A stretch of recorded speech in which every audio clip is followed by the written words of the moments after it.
Dana White's Contender Series 2024, week number 8. This is the weigh-in recap show, full card predictions, and the betting breakdown.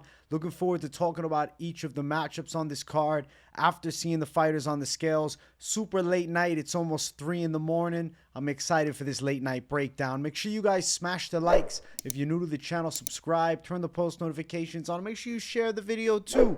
And also note, I will be live for the entire Contender Series card today, Tuesday, 8 p.m. Eastern time. Make sure you don't miss the fight companion. I'm looking forward to it. Let's jump into things. First fight on the card, we have Christian Savoie versus Jacobe Smith. I'm going to go with Smith to beat Savoie in this fight. The odds are crazy wide. It's because you have an up-and-coming prospect taking on a 32-year-old Canadian. Right now, Canadian MMA is at an all-time low. A ton of these Canadian fighters consistently taking losses in the UFC and on Contender Series alike, and I don't think anything different happens here. I feel like Smith is a very talented natural athlete. He comes from that All-American wrestling base. He was also a JUCO wrestler, and I believe he was a national champ in junior college. So the wrestling base is very much so a factor, but in his MMA fights, Smith has actually shown a lot of promise in striking. He's got a massive right hand. He definitely has legit KO power, and I would say he's relatively freaky as far as explosiveness and athleticism go. And I feel like at 28, he's got a lot of upside potential, 8-0 as well. And I feel like not awful wins. Like, I know these guys are not extreme caliber, right? Like, 13-9 is not a great look, but dominating everybody he fights. And in the last 2, he's been finding the kill shots. Now, Christian Savoie on the other side's got a nice record at 10-1-1. He's coming off a W. Tyler Van Kill, who was a 4-0 guy, but was like 37, very late bloomer to MMA. And then Pixley, who's a bit of a journeyman. Then he has this draw here with Dokaj, who he hurt early in the fight. And then he gets taken down a bit. I don't like his grappling defensive abilities. I feel like Savoie is probably going to end up under Jacobe Smith, especially if Savoie gives him any trouble in the striking. I'll say this about Savoie. He does have a bit of punching power. He's got a pretty aggressive striking style, and he rips really hard hooks. And I feel like he is more so of an inside fighter. I feel like he kicks hard from the outside, but he definitely rips quick punch combinations in close. But I do think he's a tad bit wild. And seeing that Smith has some knockout power, I don't think that Savoie is going to be able to just go off in striking and bully Smith. Now, I feel like the side of Savoie on his back is in big trouble. I think Smith could drop some hammers on him from top. I definitely think that because of Smith's obvious wrestling advantage in this fight, there may be openings on the feet and he could end up getting a big knockout. I think Smith is going to win. I think decision or a knockout are both live methods of victory. My thought process is Smith's least resistant path is probably wrestling. But this is Dana White's Contender Series, and he's going to be looking for a contract, so he could end up banging with Savoie on the feet. And, Savoie would have a puncher's chance, but I do think Jacobe Smith is still the better fighter and will be the winner at the end of it. And I can see him also doing damage in striking. Now, respect to Savoie. The dude looks absolutely shredded and jacked on the scales. Aside from being lopsided, and I don't know if he's staring at me, I don't know if he's staring at you, or I don't know if he's staring at somebody over there, he's got a pretty menacing look to him. And then we got Smith, who honestly looks really tiny on the scale. If you told me he was a bantamweight, I wouldn't argue. And you can see at the face-off, Jacobe Smith a little bit smaller. At welterweight, I think there's a possibility Smith could decide to drop to 155. Now, I'm going to say this. Smith is listed on Tapology at 6'2". That is 1,000% a lie. He's 5'10". I think that Smith beats Savoie. I think it could turn into a wrestling heavy attack.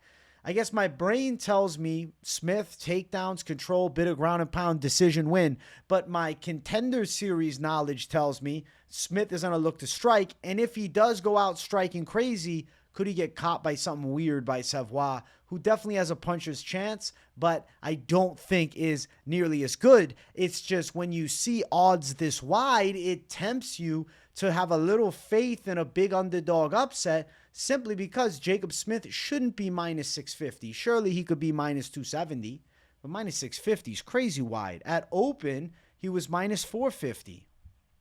Now, as far as prop betting on this fight, an over 1.5 is minus 170. Something tells me this fight's going to be violent, but I'm not jumping at the bit to go attacking under 1.5 rounds. Maybe an under 2.5. Smith KO minus 140 and a Savoie KO plus 850. It's weird seeing Savoie by KO at plus 850, where in my brain I would say Savoie knockout is his most likely method of victory, whereas Smith could win by a decision or a knockout. The official pick is going to stick with the side of Jacobe Smith. I'm not jumping ship or anything like that. It's just the odds suck, man. And when you see bad odds, like, you hope to find some value somewhere. There's not really anything here. But that doesn't matter because it's about the fight. Jacobe Smith shall win. Jacobe Smith is live for a knockout. Savoie is a little bit flawed as far as his defensive striking on top of lacking grappling defense. I think a Jacobe Smith win is imminent come fight day. Just the odds suck. Smith for the W. Next fight on the card, we have Abdallah Er-Ramy versus Torrez Finney. Finney is back for his third Contender Series appearance, and it's his second this season. He's coming off a win over Cam Roston, not even, month and a week ago? Holy shit, that was recent. I think that Torrez Finney is going to win. I'm picking him in this fight. Er-Ramy is a really weird case. He has pretty good power Muay Thai, and he actually has some nice punches in close. He's got a good overhand, a good hook, even a nice uppercut. And now his last fight, he took on a guy who was a massive favorite against him, whose name I'm not even messing with right now.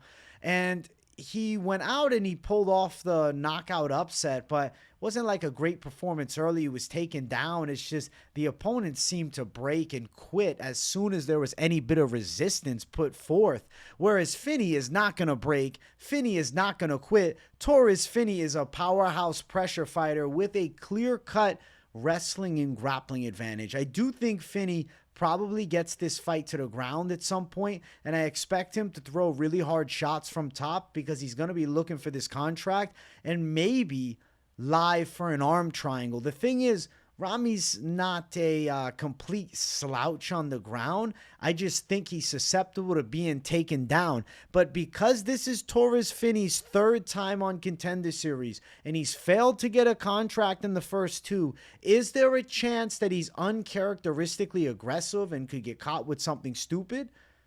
I don't think. I hope not. I don't know. I guess I do think. That's why I mention it. But I'm going with Finney. I think he probably pulls off finish in this fight. Maybe a submission. Maybe a ground and pound stoppage. I think he'll have a big advantage in the grappling. Now, let me tell you, though, Er-Ramy, he's a dangerous guy who also had a ton of gyno in a previous fight. I was like, damn, he must have been taking that Savoie, bro. He was probably injecting his fucking shoulders or something. Holy hell. But I think Torrez Finney is going to take a W home. And it's funny, we're accusing the other guy of the roids when Finney's the freakish physique. There is Abdallah, who looks pretty psychotic and crazy, actually. He looks like a loose cannon. You can see they drained the gyno out, though. The nipples are like extra flat. It's a real thing, this gyno surgery. And then there is Torrez Finney on the other side, who looks jacked. Then we got a face-off. Er-Ramy taller. But I think Finney's going to be able to get him on the ground. I got to say, though, I mean, Er-Ramy, it's not like he's got no grappling. You got to respect the ear. You know the guy's put in some work on the mat. I just think Finney is probably going to get on top of him and beat him up a bit. I think he's consistent with landing takedowns. I think he can win this fight. I'm going with Torrez Finney to pull through and get a contract, hopefully. If not, third time ain't a charm, and he's done for. Minus 270 for Finney, with Abdallah Er-Ramy sitting at plus 210 as the dog. I'm thinking Finney is live for a finish. The biggest question is, what is the method? Well, Torrez Finney does have a handful of knockouts, 6, opposite just 1 submission. Granted, it was on Contender Series against Yuri Panfarov. On the side of Abdallah, he got knocked out 1 time, and it's a while back. Holy hell. Hasn't been knocked out since 2019, his second pro fight. I think that Finney is live to win with grappling, but like, I worry that he's forced to do what he did last time, which is secure control, win rounds, and he takes another boring decision and doesn't get a contract. I really hope he does, man. We're praying for a Torrez Finney contract, but I do worry about his ability to finish. I know he's good from top position. I know he's got heavy ground and pound, and I definitely think that could work in this fight. He's going to be able to land takedowns on Er-Ramy. I just worry that Er-Ramy is going to be at least safe on the ground, at least safe enough not to get TKO'd, and then Finney's getting the same type of win as he got last time. But still, Torrez Finney is the pick. We'll hope and pray for an inside distance, ground and pound, or submission. But worry is we're going to see another lay and pray and a no contract day for Torrez Finney, which would absolutely suck for him. I would feel genuinely bad if he doesn't get a contract after a win here. Next fight, we have David Martinez versus Xavier Franklin. I'm going with Xavier Franklin to beat David Martinez. It's interesting how Martinez is a good size favorite here. I get the hype because he is currently the Combate champ, but I don't know, man. He's not that elite. He's got a bouncy striking style. He's a stance switching striker who likes to kick well from the outside. Definitely has some snapping kicks, and he does threaten with high kicks too. Very much of a skill set based upon movement. It's not like he has one of those Mexican boxing styles where he's right in your face and he's looking to throw bombs. He's actually a lot more of a pick your shot, circle, move, avoid the big combinations, avoid the big exchanges, get some offense off. Not that he avoids them like he doesn't scrap ever. There's moments he's mixing up combos. Don't take my words out of context. It's just he prefers to strike and move as opposed to sitting in the pocket and trading. And I think that the boxing of Franklin is a better skill set than the kicking of Martinez, simply because Franklin has a very persistent pressure striking style. He has a smooth boxing game. He strings his punches together pretty nicely. He's also undefeated right now, 5-0. Now, it's hard to confidently go out and say that a 5-0 guy who's relatively unproven is going to run over the Combate champ who's 10-1, but I do think Franklin's ability to bring pressure, and on top of that, the knockout power, is a factor that can make Martinez, at the very least, on the retreat more than he would like to, where there isn't enough offensive moments for him to win this fight. I think the odds are Franklin is going to land more heavier blows and potentially put a Martinez out. But I'm going to strongly say the word potentially, because I do think both of these guys have skills in the striking, and I think they'll both be able to eat good shots, especially Martinez being Mexican. I'm thinking because it's bantamweight, we might see a 3-round scrap. But Xavier Franklin by knockout wouldn't shock me. I guess I really have faith in this dude's boxing. Last time out, it looked pretty good. He does have a decision recently, a submission there, but there's KOs. There's KOs on the record. And he could catch Martinez. Martinez with the more slick striking style from the outside in the smaller cage. If he's forced backwards and Franklin's on point with some big punch combinations, he could potentially sting Martinez and put him out. But I think, it's more likely Franklin landing significant blows gets a hard-fought decision in this fight. But I do think he could at the very least hurt Martinez at some point. So I'm going with Xavier Franklin to get the win in this one. And let's keep running. Xavier Franklin channeling little inner Kevin Randleman. I was going to say Phil Hawes, but I stopped myself because, pay respect to the GOATs of the game, the real OGs, and I didn't want to give him bad juju.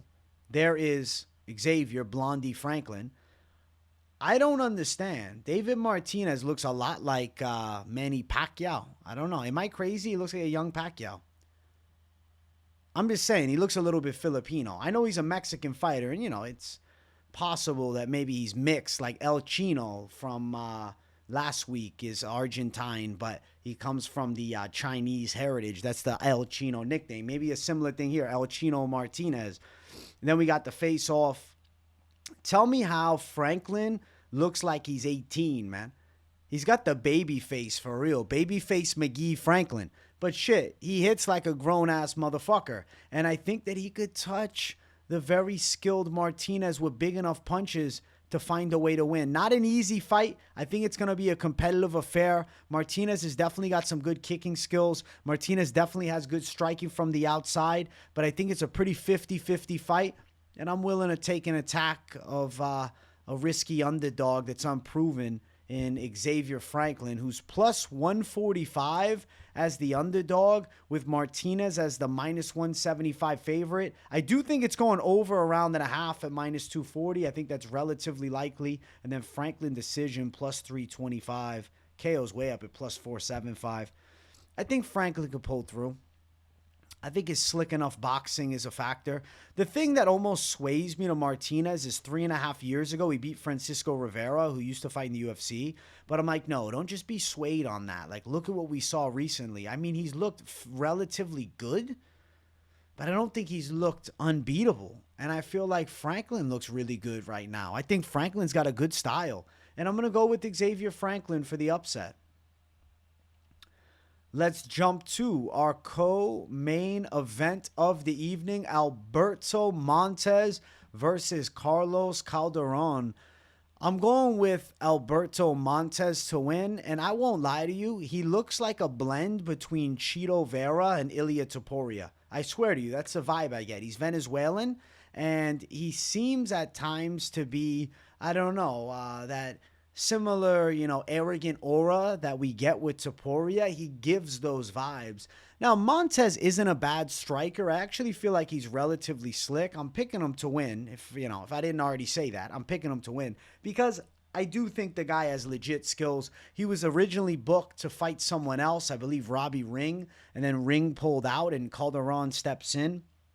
I think Montes is pretty decent with his stand-up. I will say he does have a bad KO loss 3 fights ago against a guy that turned out to be kind of a can. But that guy, just gave him hell. It was this fight here. I want to give him the shout. Er-Ramy. He caught him with a big punch and put him out. And he was giving him trouble even in the first round. He was like talking shit. And I think that really threw Montez's game off. Montes does come from a Taekwondo base, and I feel like I have this thing in my brain that tells me fade Taekwondo fighters. But in this fight, Calderon doesn't really bring dangerous striking at all. Calderon's skill set that he thrives most in is using grappling, but he's kind of sloppy with his grappling at times. And a few fights ago, he got submitted.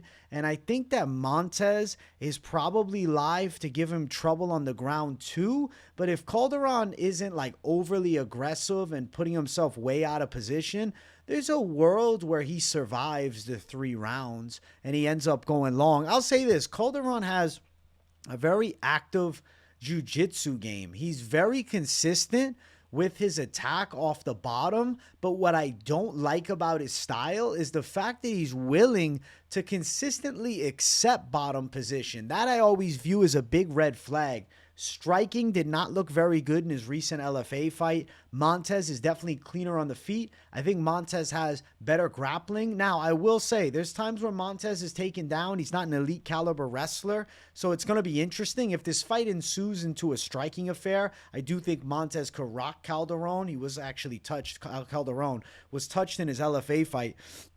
This fight here against Kurt Ellis, then he bullied him on the ground, but I don't think he does that to Montes. So I'm going to go with Alberto Montes to find a way to win. It is submission is like the sensible pick because he's known for his sub game, but Calderon does have relatively good jiu-jitsu. He does have a submission loss to Montes Oscar back almost 2 years ago. Actually, Oscar was a guest on the damn Moneyline show a while back, so shout out to him having a W against the guy on Contender Series.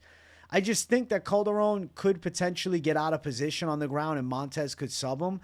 But if Montes did land some big shots on the feet, I don't think it's crazy to say that Montes chins a Calderon either. I think inside distance is live, especially because I expect a fairly chaotic fight between these two, especially a short notice Calderon. There's Calderon on the scale, made weight, on point, looks ready to go. I'm telling you, Montes, he looks Topuria-like, bro. He's a Topuria spinoff, the great value Topuria. Then there's the face-off. You can see Calderon a little bit taller, but not much of a height difference. And I definitely rate Montes' striking higher. And I also think Montes is going to be better from top position in grappling. And I think that's also, a factor to favor for him. So we're going with the side of Montes to get it done. Now, as far as the odds, Montes is a minus 260 favorite. Calderon a plus 200 underdog. I'm going to go with the side of the bigger favorite. Even though he's a little bit chalky, I really think he should get the win. I want to say over 1.5 at minus 105 if I absolutely had to, but I definitely rather not. Montes by decision is a big plus 400 tag. If you're thinking that this fight could end up being more of like a bout that, their offenses get somewhat stifled a bit, and maybe it's a competitive affair, then Montes' decision does seem kind of live. But Montes to win by submission is probably his most likely method. That's only plus 110, though. And Calderon's got good jiu-jitsu, so that kind of sucks. That's a sucky line. Montes is growing as a favorite as we speak. He's minus 330 now. I think Montes finds a way to win. I think he's live. Something's telling me maybe that decision. In a more competitive fight than we're expecting, Montes gets 2 out of 3 rounds. Now, he is training at the Goat Shed now, which is a really good team, I feel like. And granted, we got to respect Elevation Fight Team on the other side. But before, I believe Montes was at MMA Factory, and that's when he lost this fight, which is now almost 3 years ago. He took a nice layoff, and he came back looking really clean. So I'm going with Montes to find a way to win. I think he beats Carlos Calderon, and I do think he gets a UFC contract. Seems like relatively marketable, too. Let's get to the main event of the evening. If you guys haven't yet, make sure you smash that like button. And if you're new to the channel, make sure you subscribe it up. We have Er-Ramy versus Bartosz Szewczyk. Wow. The last names go hard in this one. I'm going to go with Nurgozhay to get a win. I think that he's going to have more dangerous power with his boxing, and I think he's going to be better from the close range. He's also going to have a bit of a speed advantage. He's like deceptively quick and deceptively slick. He fights out of the southpaw stance, and he brings pretty good pressure. He also does have good wrestling, which I think is a factor in this fight. I definitely think the better wrestler is Nurgozhay, and I could see him getting Szewczyk down, and I could see him beating Szewczyk up a bit from top position. I'm going to say that Nurgozhay's probably live to get a knockout, though, because I do think he's dangerous on the feet, too. Even if early he's using some wrestling, I do think they could get back up to striking, and Bartosz could be potentially feeling the fight and slowing down a tad and giving Nurgozhay the opportunity to capitalize and get a KO. Now, Szewczyk's not bad, though. He's a solid kickboxer. He actually strikes better from long distance, I would say. He's got decent straight punches down the line, and I feel like he's actually kind of fast. I will say there's some red flags about him. As he closes distance, he does square up a bit, and the chin comes high, which is why I think there's a real chance Nurgozhay could catch him with a big punch. But like I said, from long range, he's pretty good. He works a nice jab, but I do worry about his susceptibility to looping shots, which is something that I think Nurgozhay does relatively well, especially bringing a takedown threat that could cause Szewczyk to be a little bit hesitant and a little more worrisome as Nurgozhay brings pressure, that it could lead to Nurgozhay getting the knockout. I'm going to predict a Nurgozhay KO. I do think he's going to sleep Szewczyk. Now, when you see the scales, if you were just blindly picking the fight, you'd probably be on the Nurgozhay, you'd probably be against Nurgozhay. You'd be with Szewczyk. Look at this savage. Dude looks like a Viking. Absolutely shredded and jacked. Badass beard. Dude's a monster. And then Nurgozhay, I mean, he's kind of out of shape. He's got a very mid physique. He looks a little bit chubby, doesn't have much muscle on him. definitely more of a sleeper physique. And it's not like one of those sleeper builds where you take your shirt off and it's like, yo, that dude's jacked. I mean, sleeper build. Like, it doesn't look like he has the athleticism that he does. He's definitely a deceptive fighter. I think he's, lacking the intimidation factor because he kind of looks just like an average guy. But what he brings to the table is some pretty game abilities. And I have to say, I respect his striking skill set and his grappling skill set a lot. And there's the face-off between the two. It's not like Nurgozhay is outmatched in size much. It's just he's a bit fatter. He doesn't have the muscle tone. He doesn't have the density of the mass.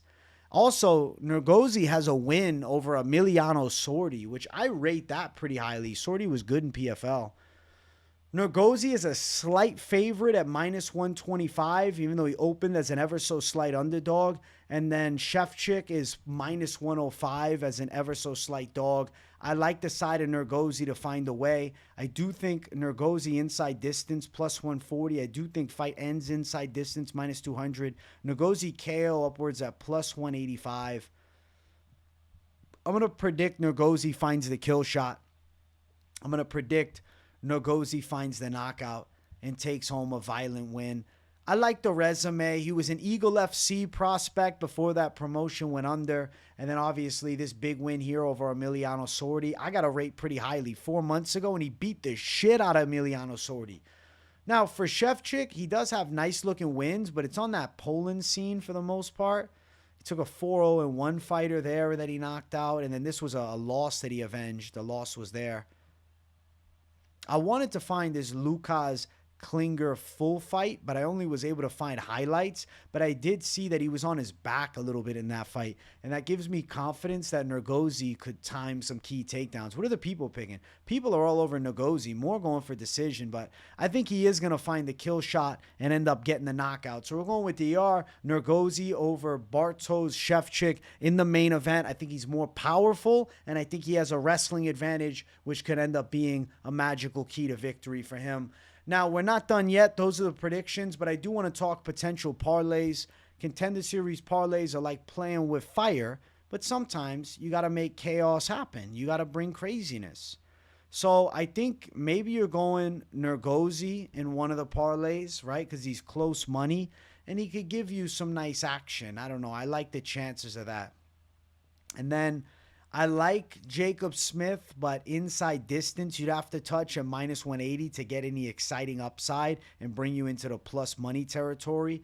Now, the Torrez Finney fight is a worrisome pick. The over 1.5 at -160 has, I don't know, I got a feeling it goes over. You might be parlaying that, but that's a riskier parlay, and it's still at chalk. Torrez Finney with Montes as an alternate parlay.